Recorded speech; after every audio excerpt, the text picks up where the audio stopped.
যে ব্যক্তি কুরবানি করার নিয়ত করেছে, এটা মুসলিম শরীফের হাদিস, সে যেন জিলহজের চাঁদ ঢোকার সাথে সাথে যেন সে শরীরের আর কোনো অঙ্গ প্রত্যঙ্গে যেন কাটাছিটা না করে, সে যেন নখ না কাটে, সে যেন চুল না কাটে।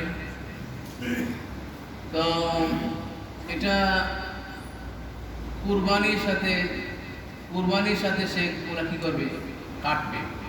এটা হচ্ছে মুস্তাহাব, মাসালার কিতাবে আছে মুস্তাহাব। তো এটা আমরা যদি পালন করি রাসূলের এই সুন্নাতটুকু, তাহলে আমরা সওয়াব পাবো। আর জিলহজ মাসের যে প্রতি রাতের এত ফজিলত, নবীজি বলতেছেন যে কোনো ব্যক্তি যদি এই রাতে কিয়ামুহু কাকিয়ামিল লাইলাতিল কদরি, যে মিশকাসির হাদিস, যদি সে রাতে নফল ইবাদত বندگی করে, তাহলে আল্লাহ রাব্বুল আলামিন তাকে লাইলাতুল কদরের মতো তাকে সওয়াব দান করবেন। আলহামদুলিল্লাহ।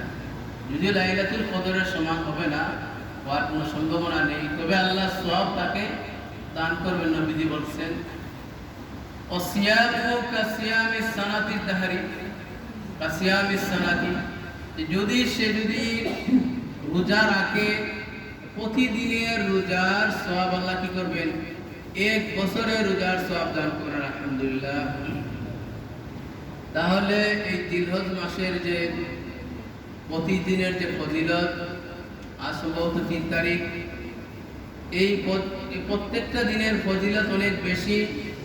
আমরা চেষ্টা করব নফল ইবাদত বন্দী করার, দিনে পারলে রোজা রাখার চেষ্টা করব। আর যেদিন ঈদের আগের দিন যেদিন আসবে, এটার নাম হলো আরাফার দিন। আমাদের দেশে পড়ে কিবারে পড়ে, আমাদের দেশে একদিন পরে পড়ে। তো আমরা আমাদের দেশের সাথে হিসাব করব।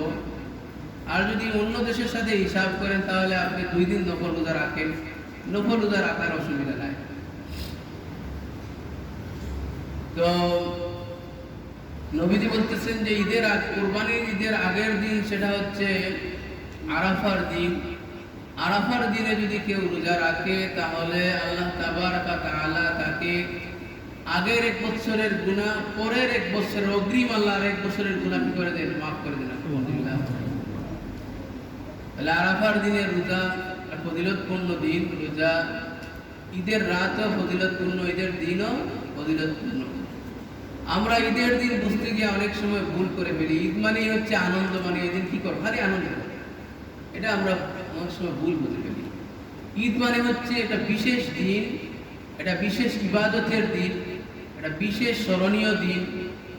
এই দিন বিশেষ কিছু কাজও থাকে। ঈদের দিনে আমরা কি করি, গোসল করি, বালা জামা কাপড়, সুন্দর জামা কাপড় পরি, আর আতর খুশবু মাখি, তাকবীর বলতে বলতে আমরা ঈদের নামাজে আসি। তারপরে ঈদের নামাজ পড়ি, আল্লাহর কাছে ক্ষমা প্রার্থনা করি।